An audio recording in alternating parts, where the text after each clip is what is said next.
Okay. All right, hello everybody. This is Matt Hunsucker with iOS List, the number one news and data platform for iOS pros. And today I'm joined by Jake and Jose with the Rig Hut. These guys have been in and around the truck parking landscape for years now, and we want to catch up with them and hear what they've been working on lately and get their latest view on the truck parking landscape. So guys, hello. Hey Matt, great Thanks to see for you. doing Thank this. you for having us. Good to see you. Well, for those who may not be familiar with Rig Hut, maybe you could take a step back. Tell us a little bit about how you guys know each other originally and how Rig Hut came to be. Yeah, I mean, at a personal level, Jose and I know each other for basically our whole lives, right? I mean, we went to the same high school. Jose's brother is one of my closest friends. We run in the same circle. So at a personal level, we've known each other forever. This is the first thing that we work on together, Rig Hut, in a professional setting. And how it came to be is I'm sure we've relayed this story a couple of times, so I'll keep it short. But essentially, originally we were looking at truck parking from a landlord's perspective, right? From a real estate operator's perspective. We're native to South Florida, a geographically super land constrained market, and municipal pushback on industrial zoning, specifically truck parking, right? So when we were looking at the opportunity, it was really originally a real estate play. And the first thing we did was we spun up what was essentially a third-party management company, right? Where we convinced a couple of landowners down here in South Florida to allow us to operate truck parking facilities on their behalf.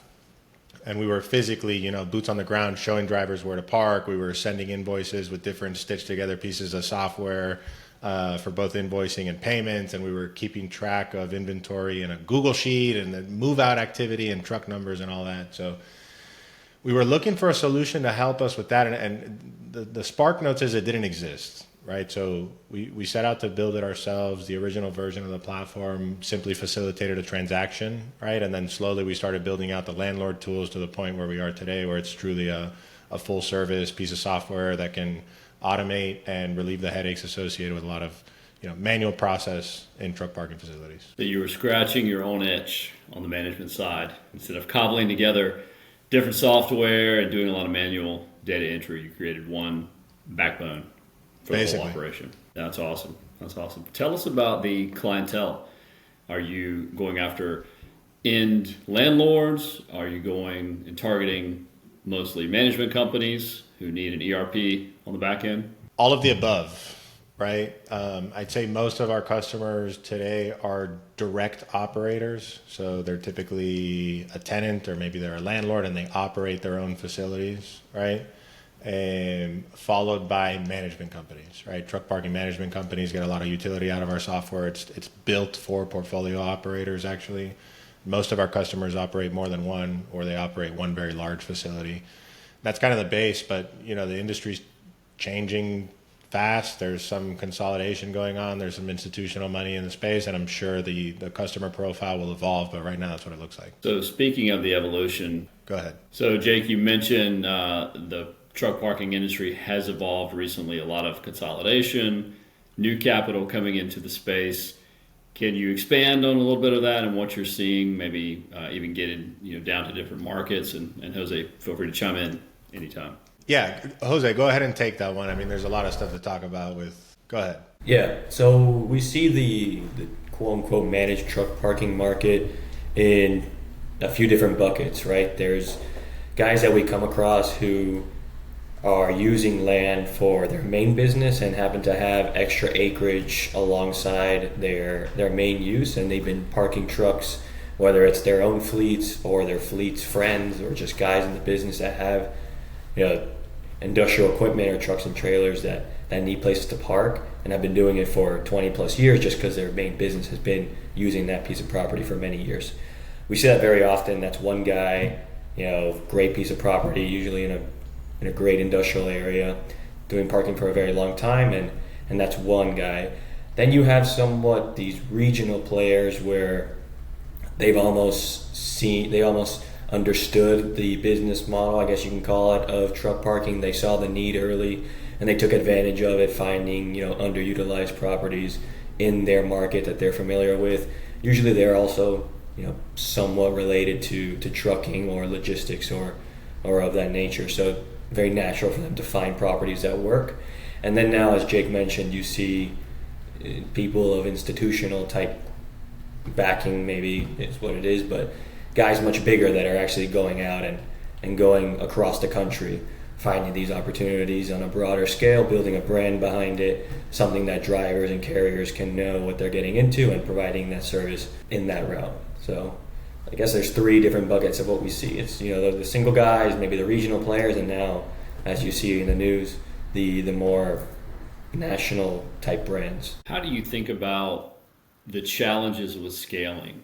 Like if you were one of these truck parking operators on the real estate investment side, what are they bumping into? What are their pain points? And how have you crafted the Rig Hut solution to help them grow? The most logical constraint for an operator, to me, is going to be capital, right? It's a capital intensive business. Whether you buy or lease the site, usually there's going to be improvements required, right? And you're doing something at scale. We're talking, guys are talking about doing 100, 200, 500 parking facilities. That's going to take a significant amount of capital, right? Remains to be seen who the players will be that are providing that liquidity, right? I think it's still a little tough to finance truck parking operations. You got the short-term nature of the tenancy and all that, but I think that's probably the biggest constraint for operators from an operational perspective. And I would say the biggest constraint is technology, right? If you look at every other sort of similar industry, right? Self-storage, RV storage, all those facilities are already pretty much, they're not 100% unmanned and automated, but they're pretty close, right? Like if you look at some of the unmanned self-storage companies, they're typically running one employee per 5 stores or 6 stores. I think outdoor storage is going the same direction, just nobody's really focused on the technology yet. We're doing that. We're launching some cool stuff that will provide for a lot of those automations. I think that's where that's going, and it's going to drive efficiencies, right? I mean, the name of the game is drive NOI, create value for those operators and for their shareholders, and we're here to provide that service. That's great. Talk a little bit about the end user, the truck driver themselves. What are their touch points coming in and out of a facility where they might interact with, a gate or your product, or sometimes a guard booth or other ways to access the space, and then once they're in, leaving, interacting with it? Varying degrees of sophistication. Obviously, I'd say the vast majority of the sort of regional to mom and pop style truck parking operators have no automation, right? They either have a master code that's given out to everybody in the facility and it's never changed. So then you're creating the issue of, a driver may have left and he may have moved out, but he might come back a couple months later and he never re-registered, never made another payment, but he still got access, right? Then you've got the same issue where drivers may be sharing codes, right, to friends, and you'll never catch that with a master code. Some guys have fully manned facilities where there's 24/7 security and a guy in a guard booth. A challenge with that is sometimes drivers will be able to access that facility without going through the proper channels, I'll say, right? There's some kind of off-the-books activity that may be going on. And then you have varying degrees of sophistication if you have access control, right? Sometimes you can get in with your phone. Sometimes you can get in with unique codes per customer. That's one of the things that we wanted to talk about today. So we're going to be solving most of those issues with the product that we're launching here shortly. Awesome. Can you tell us about the existing feature suite and then what this new aspect of the product will do and how that will round out the feature set? Existing feature suite basically solves for a few primary components, right? One is inventory. Who's supposed to be in your facility? Where are they supposed to be parked if you have assigned spaces? What spaces do you have available? How do you accurately represent that out into the market, right? That's one item. Then we've got our pay flows. We have a fully custom pay stack with payment reminders, messaging, and internal reminders that provide both the landlord and the end users, the tenants, with status updates on payments, reminders, letting them know their bill's coming due. We confirm the number of spaces that they're occupying. So if there's an edit that needs to be made, we catch it ahead of time. We automate all pay flows, right? And they go direct to the landlord. There's no reconciliation needed. We've got full reporting behind that. And then we've got automated delinquency and collections processing, right? So if you have a payment failure, landlords or operators are no longer having to, pick up the phones and dedicate resources to collecting those past due amounts. We kind of handle that for them. And now what we're launching is we'll be able to tie all that information into a dynamic gate system with a custom board that we designed and engineered that will allow us to tie our reservation and payment system into any gate operator regardless of manufacturer, right? So it will provide the functionality where only active and paid reservations will have access to your facility, right? Landlords will be able to set grace periods where if a driver is within that grace period, he will have access, but it will be reminded that grace period's coming up and he's got to make a payment to avoid delays in parking. It'll have automated lockout features, right? Similar to self-storage, you get past that grace period, but you have an active reservation, you'll be prompted to make a payment to regain access to the facility. We'll also keep access logs, so we'll know who's requesting to access and exit the facility associated with a customer account. So a lot more visibility, a lot tighter security, a lot cleaner facility for landlords, and we won't talk pricing today, but it's cost effective. Very nice. Is this a software-only solution, or is there a hardware component as well? There is a hardware component. So now we are in the software business as well as the hardware business. Again, we designed and engineered this product ourselves. We modeled it after some self-storage tech companies. Some of them have a really good model. Don't fix what ain't broken. So it's a small module. We're responsible for installing it ourselves. There's no external power or connectivity requirement. It comes built in with cell capacity, and we draw power with the existing infrastructure that's there. And if a facility needed Wi-Fi connectivity for any reason, we can provide for that as well. Great. How quickly to receive and install the device and make it active? We're booked through October right now. So if anyone... Oh, fantastic. We pre-sold it to our existing customers, right? Our first one's going in, first week of October, and then we're pretty much booked through October on installs. But once we launch it out into the market, we expect it to be picked up pretty quickly. That's exciting. Congratulations on the launch. Thank you, sir. Jose, is there anything else in the product roadmap that you'd like to share, or anything else that you guys are thinking about, other problems to be solved and jobs to be done in the truck landscape? If there's one thing I can add as well, in addition to all the positives that this new gate product is providing the landlords, one last one is less of those late night phone calls that people always talk about not enjoying, right?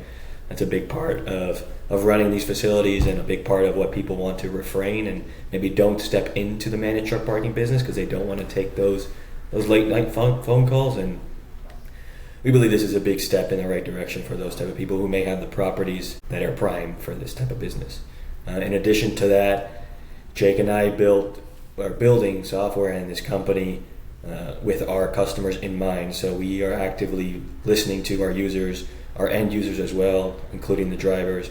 We're seeing what they want, what they need, what they must have, what they're looking for, if maybe they want to scale their own parking portfolio, or maybe they want to run theirs a little bit better.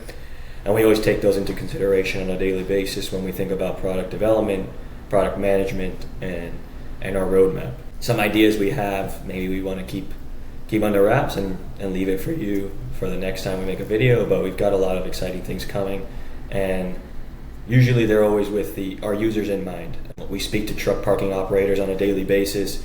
We like to say this is all we think about, and so it's pretty nice that we get to sort of distill what everyone around the market, around the country, looks for, what they favor in terms of running their business and how they like to do it, because we kind of get to centralize it and build for those guys. That's great. I will take you up on that offer to announce your next product release with us. That sounds great. We'll put it in the calendar. Add a little pressure to your workload here for the next thing.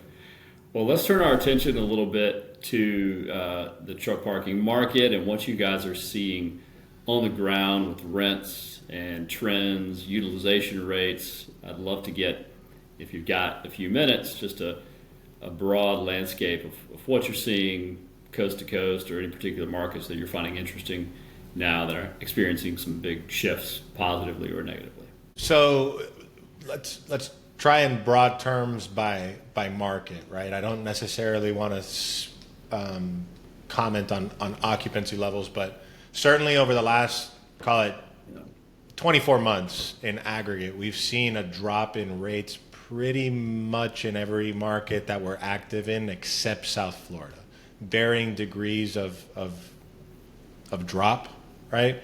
But we did see some softening pretty much everywhere. I think that's, no secret. South Florida is unique because there's just way more demand than there is available supply. We just got off of the phone with a prospect that we were doing a demo with yesterday. Didn't end up being a fit. It was a very small facility that probably is going to end up going to a single user. But by way of example, he's right outside Port Long Beach, right? Which historically, Port Long Beach and Port Newark is the most expensive space in the country. He was telling us, so they quote on a monthly basis, and I'm used to annual, so I may botch this, but he was at $1.30 a square foot per month, right? 18 months ago or so. Tenant went under, moved out, and now his leasing broker is telling him market's really more like 75 to 90 cents a foot per month. So that's pretty significant drop on a net lease basis, right? Truck parking daily, we're still seeing some yards that participate over there. They're $30, $35 a day, which is always kind of surprising to me given Port Newark. Like Port Newark, they're at $50 to $55 a day, and I would expect them to be in the same neighborhood, but there's a lot of supply. In Southern California, that's just for whatever reason they're at that $30, $35 a day. I think that's another place where tech is going to create a more efficient market, right? People are going to have visibility into market rates and what they should be charging in a general sense throughout the country. So we've seen a slowdown in levels of demand, right? It's nothing.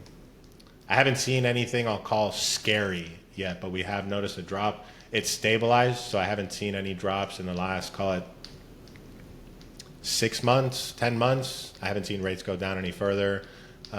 We've seen a lot of churn, drivers, owner-operators, or small carriers going out of business. They just disappear from facilities or they're getting acquired by larger operators.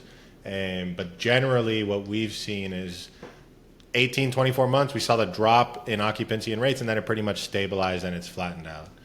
I know from a net lease outdoor storage perspective, right, if you're looking for that single user, it's gotten a little more challenging to find them, but we don't really play in that space. That's all anecdotal. How do I get that information? Through you, Matt. Exactly. So your solution really is meant for high volume facilities where you've got trucks coming and going on a daily rate or daily pace, maybe monthly. What about using your solutions for traditional iOS, a more broader category where you might not have the throughput that you have on managed trucking? What kind of benefits would those users get? The honest answer is it's really not built for that, right? We're very focused on providing a solution for managed parking facilities. We're not focused at all on providing a solution for net lease outdoor storage, traditional institutional facilities. That's kind of the space where we play.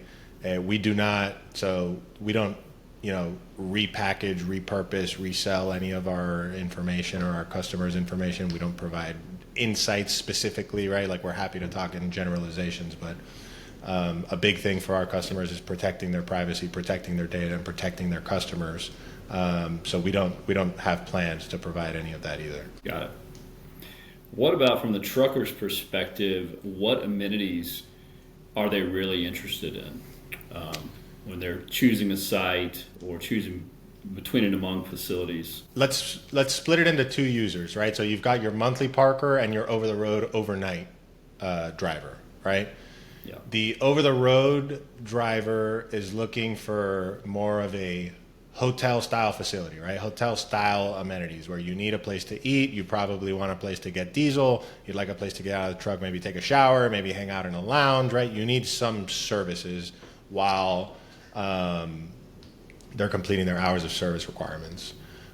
Monthly parking does not require the level of amenities as over-the-road parking, right? Because the driver is typically coming in his personal vehicle. He's picking up the truck, parking the personal vehicle where the truck was, running the route, going home, reverse course, and go home.